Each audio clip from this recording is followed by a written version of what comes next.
Très chers téléspectateurs, bienvenue au journal sur TV La Capitale, la chaîne des régions. Voici pour vous les titres. À Yamoussoukro, nous parlerons du séminaire de présentation du bilan annuel de la Direction générale des budgets et des finances. Le ministère de la Santé, de l'Hygiène publique et de la couverture maladie universelle a également fait son séminaire de présentation du bilan 2023 et la planification pour l'année 2024. Toujours à Yamoussoukro, cérémonie d'installation des ponts focaux des organisations de la société civile de la CNMAEP dans le district autonome de Yamoussoukro. Enfin à Wangolodougou, une pénurie d'eau, le maire Moussa Tongara sensibilise et rassure les populations. Nous débutons avec cette information de Yamoussoukro. La Direction générale du budget et des finances au cœur d'une gestion budgétaire plus performante. C'est le thème sous lequel s'est tenu à Yamoussoukro le séminaire annuel de la Direction générale des budgets et des finances en vue de faire le bilan des activités de l'année 2023 et envisager les perspectives pour l'année 2024. Reportage Estelle Soro.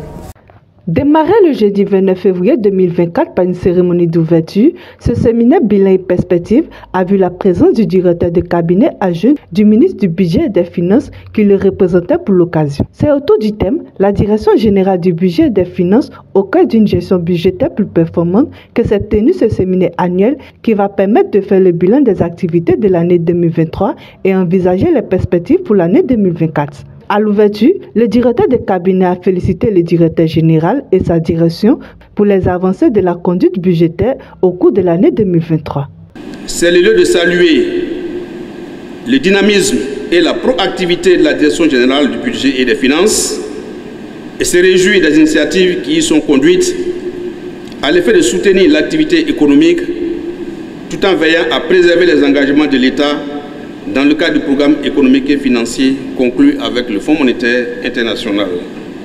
Après les travaux à la clôture, le directeur général a affirmé que, à l'issue de nos travaux, il ressort que le plan d'action stratégique 2023 de la Direction générale du budget et des finances a enregistré un taux de réalisation très satisfaisant de 100% comme en 2022.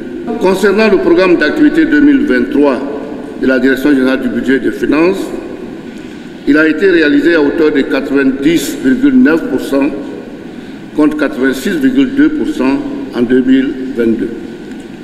Au regard de cette performance réalisée au cours de l'année écoulée, je voudrais traduire la grande satisfaction et les sincères remerciements de M. le ministre des Finances et du Budget à l'endroit de l'ensemble du personnel de la Direction générale du budget et des finances pour tous les efforts consentis durant l'année 2023 et qui nous ont permis d'atteindre ces résultats.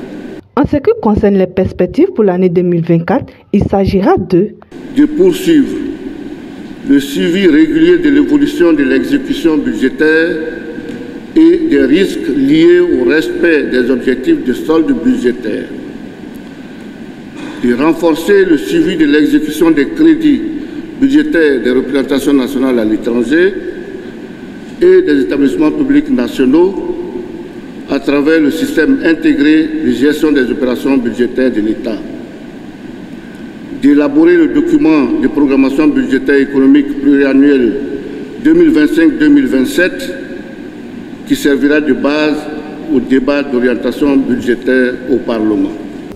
Toujours à Yamoussoukro, la Direction générale du ministère de la Santé s'est retrouvée à Yamoussoukro durant 2 jours pour le bilan du système de santé en Côte d'Ivoire après 3 ans d'activité, mais aussi faire la planification pour l'année 2024. En présence de Pierre Demba Ongou, le ministre de la Santé, de l'Hygiène publique et de la couverture maladie universelle. Plus de détails avec Inès Nda. L'État de Côte d'Ivoire met un accent sur le domaine de la santé. C'est en ce sens qu'il est important pour le ministère de la Santé et de la couverture maladie de faire un bilan des activités et de planifier afin d'améliorer le système de santé de la Côte d'Ivoire. Si en 2020, avec l'arrivée de la COVID-19 et bien d'autres, ont mis en mal le système de santé ivoirien, Plusieurs réformes ont été prises afin d'améliorer et aussi de respecter la volonté du chef de l'État qui est d'améliorer la santé en Côte d'Ivoire. Et donc, depuis bientôt 3 ans, nous travaillons à améliorer le système de santé de notre pays pour le rendre plus efficace et plus résilient.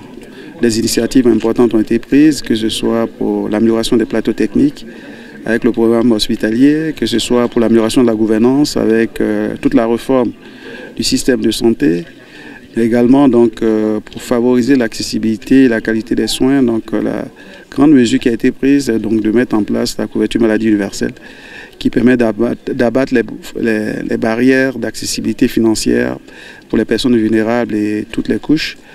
En même temps que nous travaillons donc à améliorer les indicateurs de santé, que ce soit pour la mère, l'enfant, avec le déploiement des ressources humaines, etc. Et puis surtout la prévention et tout le reste. Pour l'année 2024, plusieurs initiatives importantes ont été prises pour l'amélioration des plateaux techniques, l'amélioration de la gouvernance et pour favoriser l'accessibilité des soins à toute la population. Nous avons pris donc des dispositions pour relever les défis, parce qu'il y a encore des défis importants dans le secteur de la santé, et notamment pour accroître notre capacité d'absorption des financements que nous recevons, pour achever les chantiers en cours, tels que le programme hospitalier, pour achever la réforme hospitalière, pour que nos établissements fonctionnent à l'image des sociétés privées, avec l'efficacité et le professionnalisme attendu pour délivrer des soins de qualité. Mais également, nous allons renforcer le déploiement de la couverture maladie universelle pour que partout en Côte d'Ivoire, ce soit effectif et que les gens puissent se soigner. Et puis, renforcer les mesures d'hygiène par la sensibilisation, la prévention des maladies et la promotion. Pour rappel, le séminaire bilan 2023 et planification 2024 s'est tenu du 29 au 2 mars 2024. Nous restons à Yamoussoukro les 27 et 28 février 2024 à Yamoussoukro, bien évidemment, à la Fondation Félix Houphouët-Boigny pour la recherche de la paix. A eu lieu la cérémonie d'installation des points focaux des organisations de la société civile de Yamoussoukro pour servir de relais à la Commission nationale du mécanisme africain d'évaluation par les pairs dans la mise en œuvre de ces missions. Reportage Estelle Soro. Ils étaient au total 7 points focaux des organisations de la société civile dans le district autonome de Yamoussoukro pour servir de relais à la Commission nationale du mécanisme africain d'évaluation par les pairs dans la mise en œuvre de leur mission. Ils ont été formés et installés officiellement le mercredi 28 février dernier.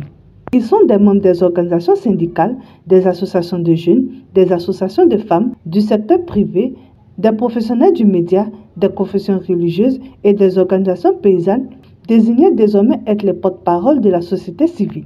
La cérémonie a débuté ce matin avec la formation des 7 points focaux désignés dans le district autonome de Yamoussoukro.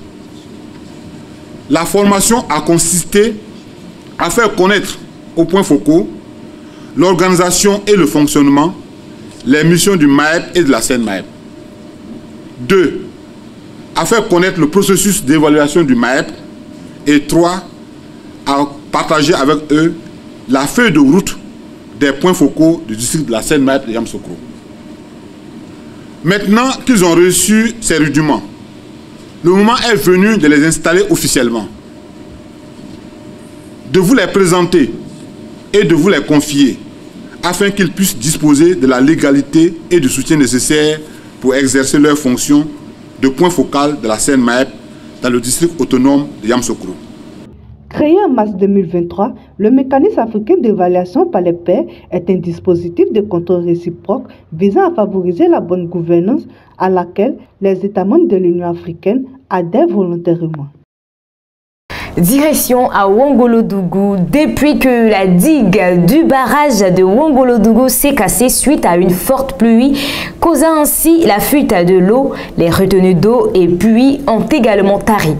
C'est ce qui explique le manque d'eau potable dans la ville aux 2 frontières et ce, près de 8 mois. Le maire Moussa Tongara a convié la population à une réunion de sensibilisation et d'information afin de les situer sur les efforts de l'État, du conseil régional et du conseil municipal. Reportage de notre correspondant régional dans le district autonome des Savanes, Ouattara Daouda. Abitorita Chalenbrou, directrice de l'EPP Coco de Wongolo, parcourt plus de 500 mètres chaque nuit et matin à la recherche de l'eau potable pour ses besoins quotidiens. Et ce, depuis que le barrage s'est cassé suite à une forte pluie. Les retenues d'eau ont cessé et actuellement les familles vivent dans un désarroi à l'orée des périodes de jeûne chrétiens et musulmans. On se réveille tôt pour puiser l'eau. On dort tard. Ce sont les difficultés qui sont là. Et puis bon, on doit aller au travail. On doit vaquer à nos occupations. Nous sommes fatigués. Nous sommes même malades. Même pas une goutte d'eau dans les robinets. Donc les puits aussi ont tari avec la sécheresse. Donc c'est un véritable calvaire pour nos parents et nous-mêmes. Face à ce premier magistrat de la commune de Wongolo-Doukou, M. Moussa Tungara a initié une réunion d'information et de sensibilisation des populations afin de communiquer sur les efforts du gouvernement, du conseil régional du Tchologo ainsi que les actions du conseil municipal afin de résoudre durablement le problème de pénurie d'eau à la ville haute frontière. Vu le problème d'eau de Wongolo-Doukou, le conseil municipal, nous avons décidé vraiment de donner l'information à nos populations. C'est-à-dire quoi? C'était de les sensibiliser et puis leur donner l'information des travaux qui ont été déjà réalisés. Mais avant tout propos, je tenais à remercier le président de la République avec son gouvernement qui, dès les premières heures, a pris ce problème à bras le corps. Donc le gouvernement a donné les instructions à l'ONEP. L'ONEP aussi a dépêché une équipe. Ils sont venus, ils ont déjà foré 10 forages et ils ont déjà connecté 2 forages. Donc je pense que bientôt on aura de l'eau. Je remercie aussi le président du conseil régional, le ministre d'État, le ministre de la Défense, M. Téné Brahima, qui lui aussi vraiment à son niveau, qui a tout mis en œuvre, qui a appuyé avec les institutions, avec les moyens, vraiment pour que ce problème-là soit réglé définitivement.